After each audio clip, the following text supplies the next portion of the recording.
Hi everyone. Here's the sought after story time that everyone wanted after my how bad could it possibly be cult video blew up. Right, this is a very old picture, but right now it's like over 300K. But here's the explanation video for what's up with me. Yes. So for everyone who asked, no, I am not a Mormon, nor am I a Jehovah's Witness. I am what you call a unificationist or Moonie, if you would say. The full term is the Family Federation for World Peace and Unification. It's a Korean, I guess you can say, cult, religion, however you want to take it. And this cult was actually founded by a man named Dr. Sung Moon and his wife Hakjahan Moon. I've realized that a lot of people don't know about this cult, and it's basically most famous for mass weddings, like thousands of people at a time. And my parents actually met like this. They basically, the founder would just take pictures, find these two pictures and just match them together based on I believe his own intuition and his own, because he was so connected with God. That was the idea. Through these mass marriages, I was actually born.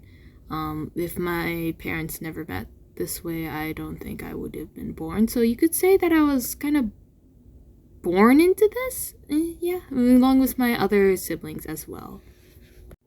I've actually been told that I should devote my life towards this church because they're the reason why I exist, so I should give my life into it, if that makes any sense, which I found very strange because I never felt a connection to the church. And yeah.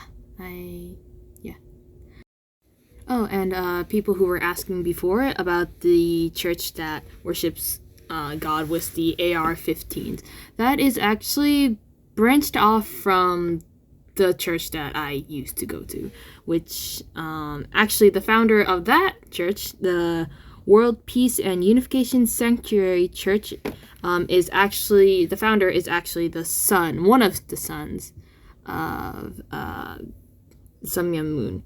And they're basically the same, like the same mass marriages and ceremonies and such, but the only difference is that the participants have to bring their AR-15 rifles.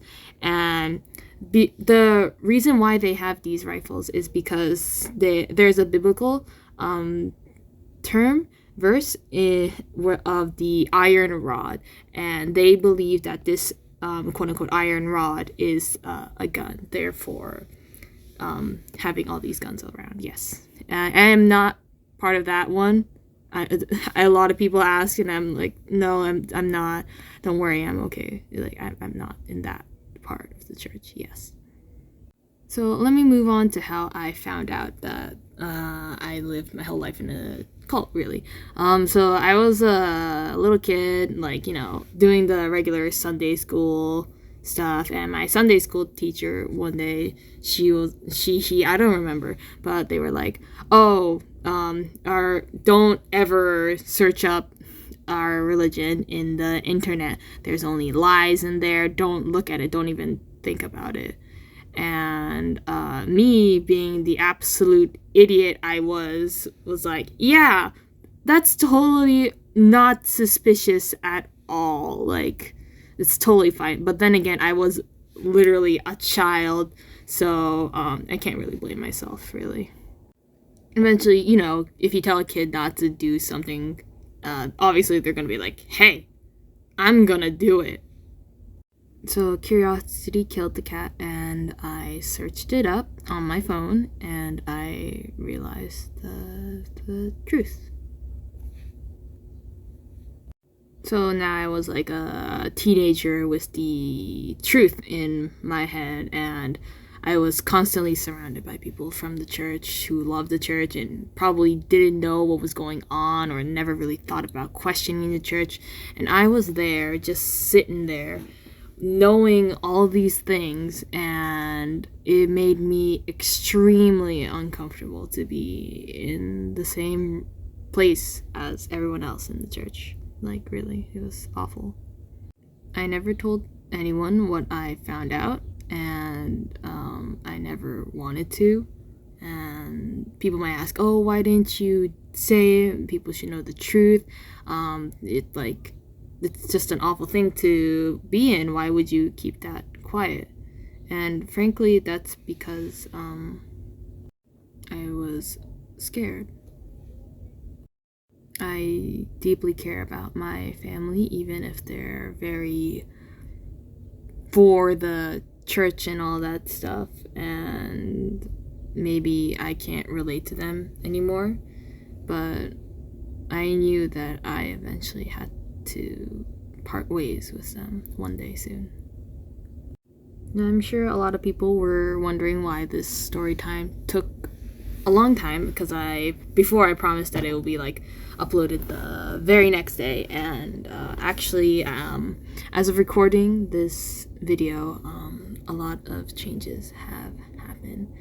I currently don't live with my family anymore, and it was a very rough thing to do. I came out to them, and obviously they did not accept me, but they really wanted to have me, I guess in a sense, pray the gay away, because I told them that I was dating my current significant other, and they didn't want me to be with them anymore, and I didn't want that to happen. So I told them that I can't live with them anymore if they try to change me. And I knew that I had to leave eventually, but how I had to leave was very rough. It was hours of me talking to my parents with my significant other on the phone, just in case if anything went bad, because remember, very conservative parents, very religious, cultish religion, if you could say, and I was coming out to them, and it was very scary.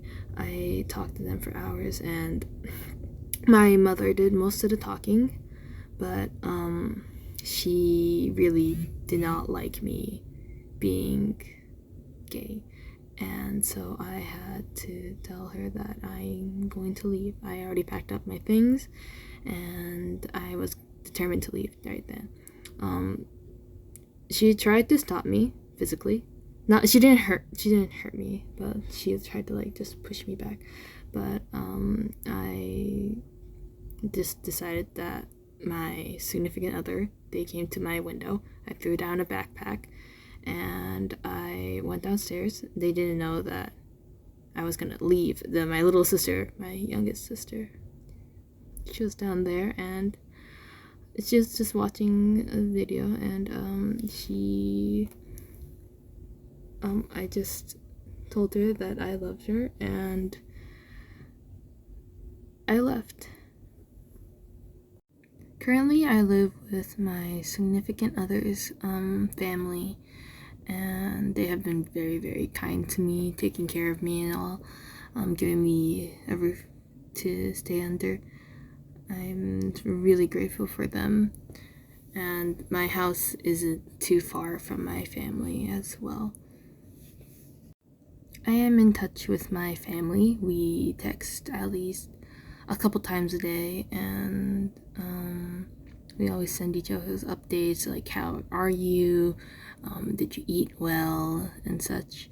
Of course, my relationship isn't the same, but I'm really happy that I get to still have some sort of relationship with them and have them still in my life.